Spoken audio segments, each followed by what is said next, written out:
Like an extraterrestrial. Doctor? Like I don't belong. I feel like I don't belong. Like I don't belong. I feel like I don't belong. Extraterrestrial. Extraterrestrial. Extraterrestrial. Extraterrestrial. Like I don't belong. I feel like I don't belong. Like I don't belong. I feel like I don't belong. Extraterrestrial. Extraterrestrial. Extraterrestrial. Extraterrestrial. Extraterrestrial. Like an extraterrestrial. Extraterrestrial. Like I don't belong. I feel like I don't belong. Like I don't belong. I feel like I don't belong. Extraterrestrial. Extraterrestrial. Extraterrestrial. Extraterrestrial. Like I don't belong. I feel like I don't belong. Like I don't belong. I feel like I don't belong. Extraterrestrial. Extraterrestrial. Extraterrestrial. Extraterrestrial. Extraterrestrial.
What's going on, y'all? Welcome to another edition of the BTSI Show. I'm your host, Christopher J. Thank you guys for tuning in.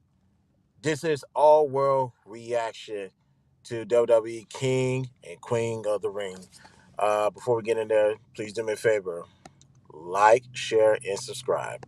Follow me on all socials. Links are located in the description. $sign the BTSI Show is the Cash App.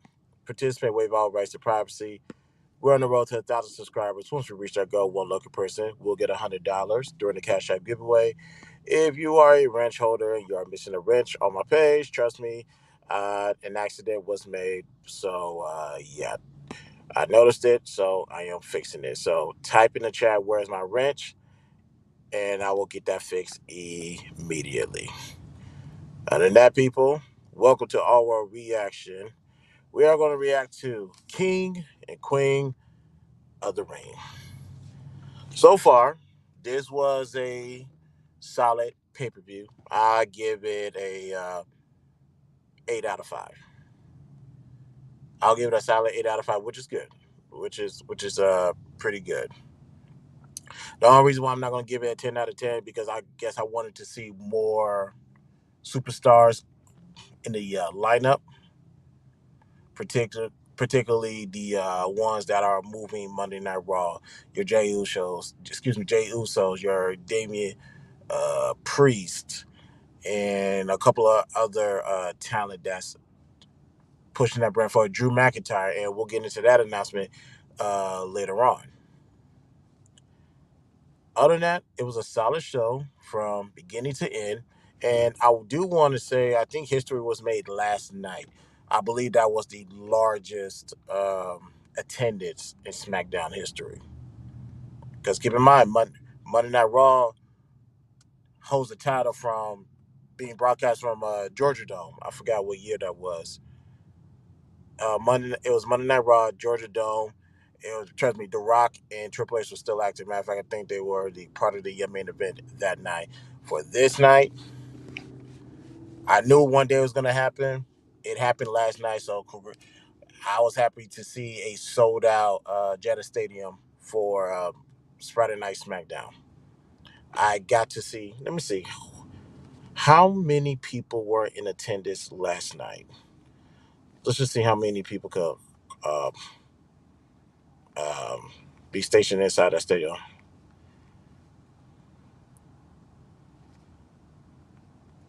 I forgot what. Well, I'm gonna look it up. I'm gonna look it up. But they, excuse me, they held the record for the largest attendance in SmackDown history. So congrats to them. Now let's get into these matches. And my apologies because usually I do a prediction show. I didn't have time to do it this year. I will be ready next time around. But let's look into the predictions. Let's actually start with the championship match that I didn't quite see coming, but then again, I should have. Let's start. Excuse me. Let's start with the tag team match, women's champion. Let's be real. As much as Candice LeRae and India Hartwell has some upsides to them, were they really going to be Bianca Belair and Jay Cargill? Come on, knock it off. That was never going to happen. Never, ever, ever. So yeah, 1-0. When I first found that match out, I was like, come on now. What are we doing here? Now, some people ask when will Jade and um, Bianca drop the championship. They are going to ride this way out past SummerSlam. I don't see them dropping it at SummerSlam, but they will ride that way past, going past it. I will say it will be dropped before Crown Royal, if not at Crown Royal, if I had to predict that. Because this has to be easily the greatest women's tag team, strongest 100%, but this is probably going to go up there as one of the best in history. Now, let's get to the match, the main pay per view. First up, singles match, World's Women's Championship. Y'all know my girl Run, right? Yeah, yeah, my homie. She won. Yep, Liv Morgan won the match. I was expecting some type of I was expecting Liv to cheat her way to win the title. Didn't think Dominic Mysterio was going to get involved until I saw that um, pre interview before the match, and I was like, "Oh no!" I was like, "Oh, y'all gonna give me my president like this?" I said, "Okay, let's see." For Dominic Mysterio, it was a good match, back and forth, solid. Those two held their own, kept the crowd entertained, and driving them through the directing the crowd into the storyline. Now, for Dominique to get involved, I was like, ooh, He threw the chair in the ring. And my taking on this is like, why would you throw the chair in the middle of the ring? Because Bianca don't like you, and she ain't built that way. Not this current character. Only for Liv Morgan to take advantage of that um, is picture perfect. One for the 1, 2, 3 champion. I was like, yes, yes, yes. I did not get a chance to screenshot that picture of the pyro going off in the background. I was like, yes, yes, yes. I am technically 2-0 in this. Salute to my girl Liv Morgan. Yeah, salute to my homie Liv Morgan. Thank you, thank you, thank you. Oh, and Judgment Day, the gifts that keep on giving. Salute to the Judgment Day. Next up, triple threat match, Intercontinental Championship. Um, let me speak on Bronson Reed real quick because I'm getting a little bit worried about him, and worried. When I say worried, I'm only talking about Wally World Media as individuals. Salute to you. How you feeling, man? I'm getting a little bit worried about WWE's placement with Bron with Bronson Reed. I truly am. I don't. They're utilizing him, but they're not pulling the trigger on him. Meaning, he's getting these wins. Obviously, he's going to beat these smaller athletes. But what's the point of doing all that if you're not going to reward him with the belt? Do I think he was going to win at King of the Ring, King of Queen of the Ring? No, absolutely not. I did not see that coming. Especially the participants that's involved in this battle, he was definitely not going to win. However,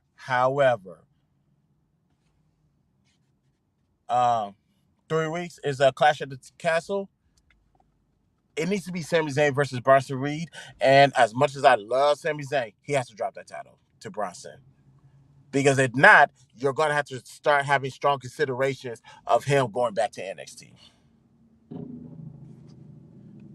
No, yeah. I'll do it, but probably, yeah. I'll put the link in the chat, but because technically I'm in a spot where I'm not supposed to be doing that because this is going to be kind of brief. But I'll just drop the link for now. So I'm a little bit worried about Bronson Reed of how they're utilizing him because if he don't win that Clash at the Castle, he's going back to NXT, or he has to go back to NXT. Chad Gables, I like what's going on. I like this feud that's going to happen between him and Otis, and I like what Otis did in that match. Thank you.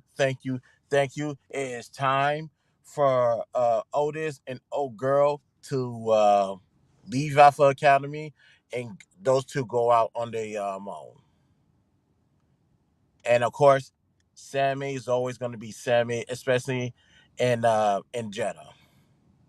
I like that video package they have before his entrance. Because keep in mind, ladies and gentlemen, Sami Zayn was not allowed to go. Sami Zayn was not allowed to go to Jeddah as of the last year and a half or two. Welcome back to BTSI show. Wally's in the building. Wally, what's up, man? What's going on? Chilling, man. And what I was saying is, Sami Zayn was not allowed for him to be Jewish, and also has a Syrian in his lineage, or whatever the case that may be. He was not allowed in Jeddah, and for whatever politics happened, as far as the country go, they let him back. The country was claiming for him, and every time he goes to Jeddah, I am genuinely happy for him. I literally am. So, and of course, Sammy walks out as championship. But Wally, what you got on the pay-per-view? Man. Okay, well, talking about the triple threat match right now, because I know you just mentioned this one. Yeah, it was just a mixed bag. It's like I thought the way how it was gonna be played out, I didn't like it the way it was played out exactly. I thought it was gonna be to a point where Otis gets frustrated, and then he was like, he got sick and tired of it, and then it's like he did something to Chad Gable where it would have cost him, like he would have been in like an open target, and then maybe Zammy or Bronson Reed would have capitalized, and then that he's like, okay, they win. But Mm-hmm. yeah, but for me personally, yeah, I was more in favor of neither Zammy or neither Brunson Reeds winning the title. For me, I like Chad and where he's going with this. I just wish that he actually took this energy to NXT and build up his NXT run with that. At least for me. Yeah, Chad Gable in NXT. Chad Gable in NXT. He's more than qualified. Um, I can see Chad. Let me turn that down in the background. Sorry. I can see Chad as the NXT champion, but what he's doing on Monday Night Raw, you got to keep him there. You have to keep him Oh there. no, yeah, because like I said, because this thoughts that I'm thinking of. This was like way beforehand. This was like pretty much before they even started to quote unquote align certain people that are going to be a part of his new team. So I was like, oh, okay, yeah, because when you look at the signs and everything else, it's like, okay, the replacements that he's going to put on that team is going to be way more better. So it's like, yeah, this is going to definitely be way more better moving forward. It's just you got to get rid of the old baggage, quote unquote. So yeah. No, I'm not mad at that. I'm not mad at that take at all. I can see that. Also, I can also see a Judgment Day situation where they remove Chad Gable and put somebody else in. Who that person would be, I wouldn't know, but it's just possibilities that they can do with that. I see Chad Gable versus Otis at Clash at the Castle. It's gonna happen. Yeah, it could be something interesting like that.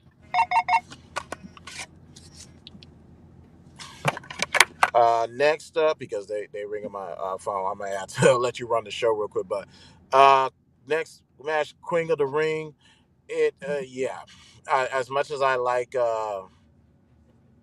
Lyra Valkyrie's upside, come on now. This wasn't gonna be no David and Goliath situation. This wasn't gonna be no Rey Mysterio. She's too young. She's not ready. She's not ready for that right now. So yeah, this was as much as they did great with the storytelling, that finishing move was a sign that this is a one sided ass whooping. So of course, it was going to be Nia Nia Jax. Jax.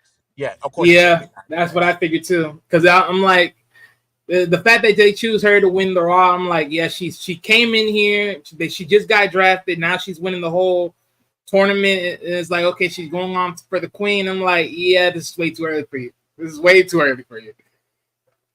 Nice little Yeah, startup, but way too early. yeah, because I believe that this King of the Ring and King of Queen of the Ring tournament was solely based on like you need to promote the newer talent, and that's what I was aiming at. Nia Jax is not technically new, but she's far more experienced and physically gifted.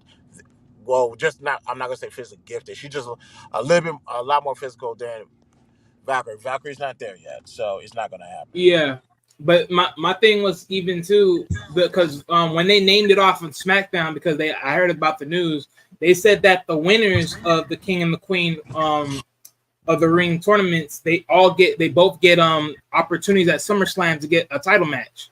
Correct. So to even hear that, I can see why a lot of the supposable stories sort of changed because I would thought Jay was gonna win Raw and then Tonga was gonna win SmackDown. Somewhere in the lift of that is gonna be a little swirl spin. But when I noticed that Jay lost, I'm like, okay, they're changing the narrative on this one. Because I was like, if Jay lost, so is Tonga gonna lose. Because that's obviously they're gonna pass that up at that point.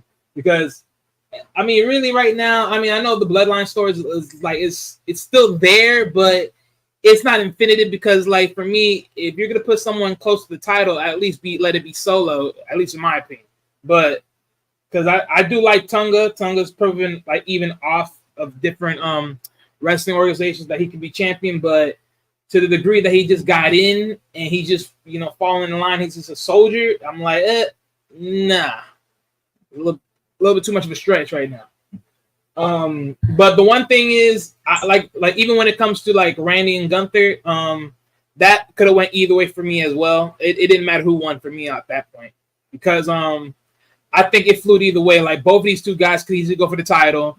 I think if Randy won, it just would slowly and presumably made a case for him to turn heel even though SummerSlam is like I think a couple of months away, so it would have gave him an opportunity to turn heel, which would have been perfect timing between him and Cody Rhodes.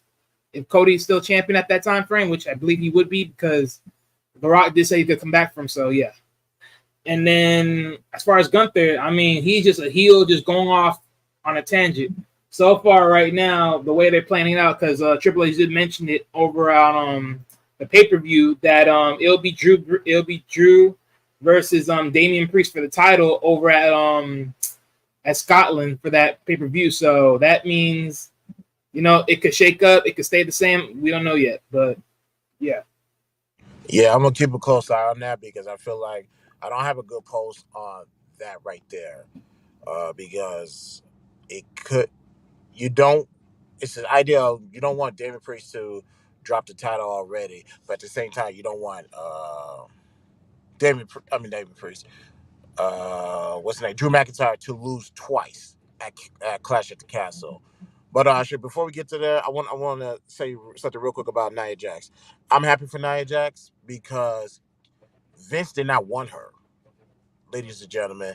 Well, let me rephrase that. Vince cut her, didn't give her that much airtime, not that much upper push, although she was champion during that time where she beat Alexa Bliss. But at one point, you did see her break character when she hugged Triple H the first time, and she hit her face, and I understand. And I think Michael Cole or Corey Graves stated that, of course, obviously because of what she went through and how she got back into the WWE, because they teased it not this January, not this past January, but the January before that. And I'm like, good, thank you. And that just didn't go nowhere until sometime this year or last year or whatever, later on that year.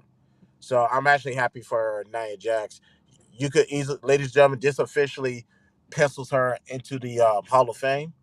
Now, her versus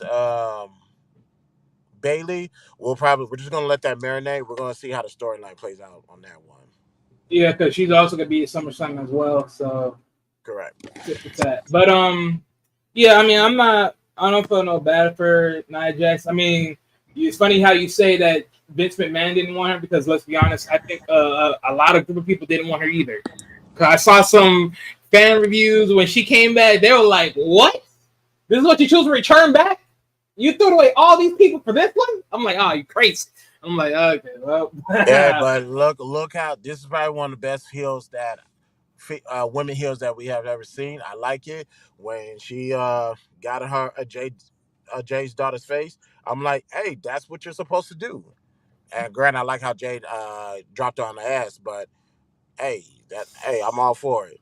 But let's get I to mean, yeah. go ahead. No, I was gonna say real quick. Yeah, no, I wasn't bad about it. It wasn't like it didn't really bother me at all about it at all.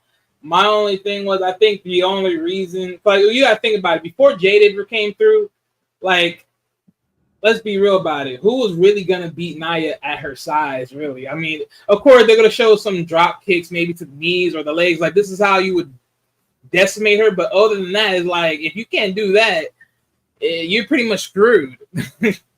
It's like it's a mop. So I'm like, yeah. But now that you sort of balance that out a little bit, like with Jade, it's like, okay, maybe it's not too much of a threat. It's like, but it's still a threat. But it's like, all right, cool. Oh no, it's a threat. So I like it. They're gonna have to do something with that storyline. We saw that at Royal Rumble this year. So we're gonna see how that turns out. Let's get into the King of the Ring. I'm glad Gunther won because, ladies and gentlemen, there's really nothing else. And I like Randy Orton. What do you have to add to his resume? A 14-time The WWE King of the champion, Ring. like King of the Ring, knock it off. Now, but I do like it because Gunther defeated RKO. So you wanted to give him that versus the Jesus, I forgot his name. Gunther. Tunga, Oh, not Tonga. Gunther. Yeah, I'm like that. Although I would have liked to see that match, but it's like I think that would have been a one-sided ass whooping personally. But I'm glad the storyteller that they was able to do. So Gunther winning King of the Ring, I already had that already in the bag anyway. but this makes more sense. So I guess it's going to be because Gunther's on Monday Night Raw. So Gunther versus Damian Priest. And if guys go back to my watch party for Royal Rumble 2 years ago, I already told you there's only two people I will personally be invested in to be world champion. It was Damian Priest and it was Gunther. Damian Priest, and I told you I'd give it 18 months. It was going to happen. Damian Priest, world champion. Gunther, these two are going to fight out in SummerSlam. Those are your two people that's going to actually push the WWE forward for the next couple of years. So I'm happy for Gunther. Everything's going to plan with that. Right. And lastly, um, undisputed WWE Championship, Cody Rhodes, Logan Paul, and obviously, yeah, ain't no way in hell you about to give a part-time champion 2 belts. Yeah. That ain't happening. You will piss off so many fans. Nah, that's not happening. And I like Logan. He's probably the best celebrity wrestler I've ever seen. Yes, like I said, I can't put Bad Bunny in there no more, and I like Bad Bunny. Logan's very consistent and he's very dedicated to his craft. So I like it. I like the storyline. I think y'all gonna see a storyline brewing between him and Michael Cole moving forward. I actually no. I Logan mean Paul's that on he can SmackDown. be a part of the Miz. Well, yeah, and I think Michael Cole's is part of SmackDown stuff. Yeah, because Michael Cole's on Raw, and Logan No, Paul's on. wait. Is he on Raw? No. Michael Cole and Pat McAfee's on Raw. Logan Paul and is on SmackDown. I believe. Okay, I keep getting Yeah, but I somebody. swear he was on SmackDown. Hold on, wait a minute. Let me look and see. Hold on. See, I could have sworn. Logan Paul was drafted to. No, I know he's on Smack. I know he's on SmackDown. I'm talking about Michael Cole. I swear. No. Michael Cole, Pat McAfee's on Monday Night Raw. You got to put those. You have to put those on the big. Okay, so yeah, I'm sorry. Yeah, Corey Groves is on SmackDown. So who the other Yeah, announced? Corey Graves and. Wade Barrett. Okay, Wade that's Barrett what. on SmackDown. Yeah. So. Okay, I'm not worried about that. Yeah, that was a cool match. That drone shot of Logan Paul before he did that false splash. Yeah. Don't know whose idea it was, but that was genius. Now that was a nice drone shot, and I like these drones, these 8K cameras that they're using. I don't know what Vince was not thinking, but hey, I'm glad Triple H said nope. I need that because this is working. This is great storytelling. There's so much angles you couldn't do. I mean, I ain't gonna lie, because I was watching a little bit on the website, and it was pretty much a very nice added piece. Like to see him like be just wrapped around and seeing all angles, I'm like, okay, that's cool. Yeah, that's the Hall of Fame shot right there. Right. But I do think because if you noticed it on SmackDown, I think he's gonna start. I think it'll be like a little battle between LA Knight and what's the other brother's name? Carmelo Hayes. I think those two will fight for the opportunity at the United States, and then of course, I think LA Knight will win that battle, and then of course LA Knight will face off against Logan Paul because of that one little moment where they were looking at each other right when Logan Paul was going to the office to go meet up with what's the name? So yeah, I do think that's coming into play, which most of us did call already. So. Oh yeah. And also with Carmelo Hayes, now that you brought him up, I understand he botched his first match on SmackDown. We understand that. And Cody gave it to him. Cody let him have it after the match. I'm still invested in Carmelo Hayes. I don't care what nobody says. I am still invested in him. Well, everybody's entitled to a bad spot. And he just got here. What else are we gonna do with him? Yeah, it was like you're right. It's locker room justice. There is anytime something like that happen, wait till you get to the locker room. We all finna get on your ass. Cody, I think Cody handled it as classy and as professional as possible. He gave it to him in the ring, and it probably like, hey, just leave it alone. We good. It was a one-time thing. But for Carmelo Hayes, with what he's doing, you're gonna have to partner him up with somebody. I don't know if I'm in love with the idea of A Town Down Under, although they do share a similar personalities and storylines. So I can see that. Now, I personally wanted to see him with the Pride, and I wish they really choose another name for that. Really wish they choose another name for that. Hey, look, because I told Buddy because when damn, I forgot brother's name, Tyrone. I told Tyrone. I don't know if it's Tyrone, but I know it's Ty. Right, I'm gonna say Ty. I told Ty this. I told him he's gonna join up with the Pride. I told him he was like, "No, what's the hell off?" I was like, "All right, you're gonna find out the hard way. He gonna find a way to join that shit." I mean, the way how Bobby and him correlate, it's not gonna be like a friendly correlation. It's like he's gonna do a wedging, but it's gonna happen somewhere. And also, when the Hurt Business was still the Hurt Business, there was a picture roaming around where they all took a picture. Carmelo Hayes was already. When I saw that picture, I was like, yes, yes, yes. Let that happen. So, although I wish they changed the name, I like what the Pride is doing. They need the Street Profits go ahead collect them titles from A Town Under. If you're not going to you're not going to position Bobby to be WWE champion, he needs to go get a U.S. title at this point, and hang around that spot for about a year until Trick Williams jumps to the roster. Let him come out, Hayes, battle it out, put the differences aside, and let them join the group. I promise you that's going to be the most powerful faction. That's just me personally. I want to see that. I will openly admit that's something I think we will see that, but I think we're going to see that without him, though. Without Trick? No, without Bobby.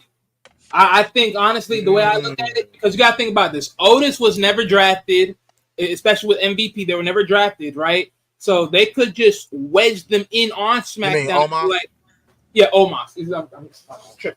But yeah, Omos. He was never drafted, right? So they could literally drop them in SmackDown and be like, here's your new signees, right?